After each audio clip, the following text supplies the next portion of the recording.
So the functionalist approach to education is wants to get a routine of what's going on.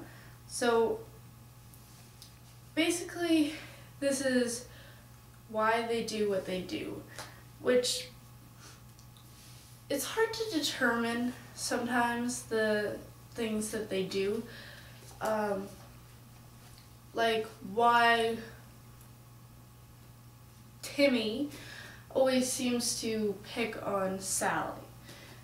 It's hard to determine because there could be a family dispute. Maybe Timmy's family is friends with Sally's family, but then Sally's family did something to Timmy's family, they didn't like it or whatever.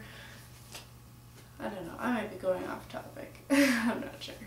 The ABC approach to this functional stuff is an antecedent condition, is what happened right before.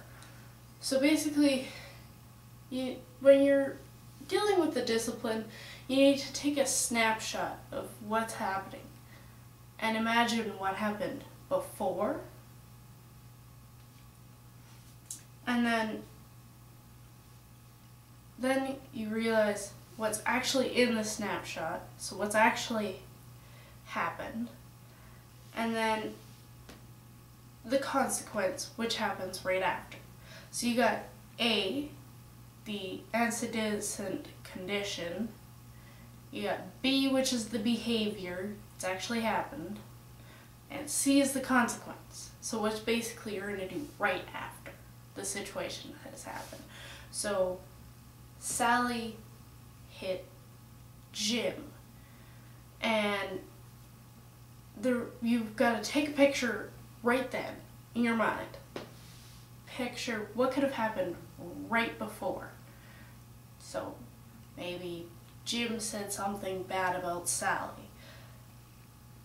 What are you going to do without making the situation worse?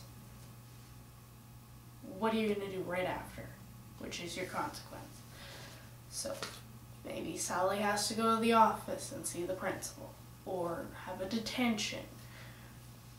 But you have to do something to get the class back into its, functional ways. The functions to help good behavior.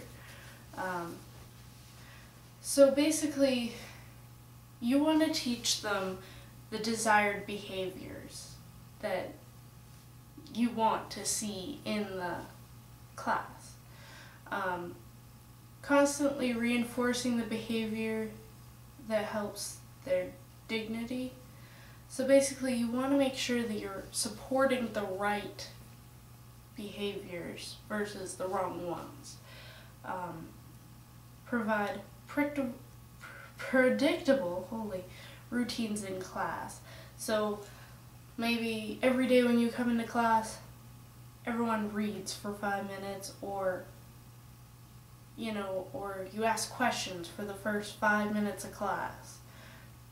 Something that keeps them in a routine where they know that they need to do this, and then this happens, and then this happens, and then this happens. And you don't just change it up because you feel like it. It needs to be something structured and routine. You need to give them lots of choices by giving them the opportunity to. If you don't give them the opportunity to make good choices, they're not going to make good choices.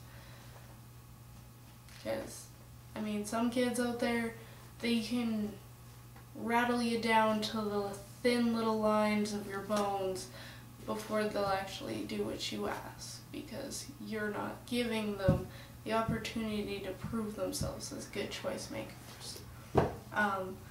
Making adaptations for in class to help students.